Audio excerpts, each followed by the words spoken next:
पुढील बातमी पिंपरी चिंचवड शहरातील मोरवाडी परिसरात एका सुशिक्षित कुटुंबाने आर्थिक विवंचनेला कंटाळून आत्महत्येचे टोकाचे पाऊल उचलल्याची हृदयद्रावक घटना उघडकीस आली आहे।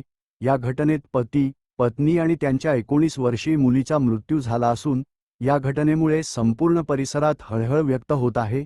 मृतांमध्ये विनोद पिल्लई वय 50, पत्नी सिरजा पिल्लई वय 45 आणि मुलगी पूर्णिमा पिल्लई वय 19 यांचा समावेश आहे। विनोद पिल्लई हे संगणकशास्त्रातील उच्चशिक्षित होते, तर त्यांच्या पत्नी खासगी शाळेत समन्वयक म्हणून कार्यरत होत्या। मुलगीही उच्च शिक्षण घेत होती। घटना उघडकीस आली ती सिरजा पिल्लई या नेहमीप्रमाणे कामावर न गेल्याने सहकाऱ्यांनी त्यांच्याशी वारंवार संपर्क साधण्याचा प्रयत्न केला, मात्र प्रतिसाद मिळाला नाही।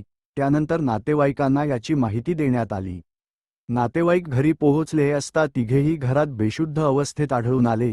विनोद पिल्लई यांचा घटनास्थळीच मृत्यू झाला होता, तर पत्नी आणि मुलीला तातडीने रुग्णालयात दाखल करण्यात आले, मात्र उपचारादरम्यान दोघांचाही मृत्यू झाला। घटनास्थळी पोलीस दाखल झाल्यानंतर घराची पाहणी करण्यात आली। तपासादरम्यान पोलिसांना एक सुसाईड नोट तसेच ऑनलाईन मागविण्यात आलेल्या रसायनाचा डबा आढळून आला।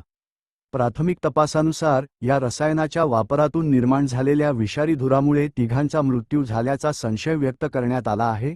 रासायनिक नमुने न्यायवैद्यक तपासणीसाठी पाठविण्यात आले आहेत। पोलिसांच्या हाती लागलेल्या सुसाईड नोटमध्ये कुटुंबावर मोठ्या प्रमाणात कर्जाचा बोजा असल्याचा उल्लेख आहे। व्यावसायिक नुकसान, नोकरी गमावणे आणि वाढत्या आर्थिक अडचणींमुळे मानसिक तणाव निर्माण झाला होता। या परिस्थितीतून बाहेर पडण्याचा कोणताही मार्ग दिसत नसल्याने त्यांनी आत्महत्येचा निर्णय घेतल्याचे नमूद करण्यात आले आहे।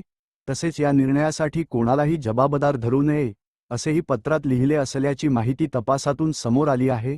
तपासात असेही समोर आले आहे की आर्थिक अडचणींमुळे या कुटुंबाने काही वर्षांपूर्वी स्वतःचे घर विकले होते आणि त्यानंतर ते भाड्याच्या घरात राहत होते। बाहेरून सर्व काही सुरळीत दिसत असले तरी कुटुंब गंभीर आर्थिक आणि मानसिक संकटातून जात होते।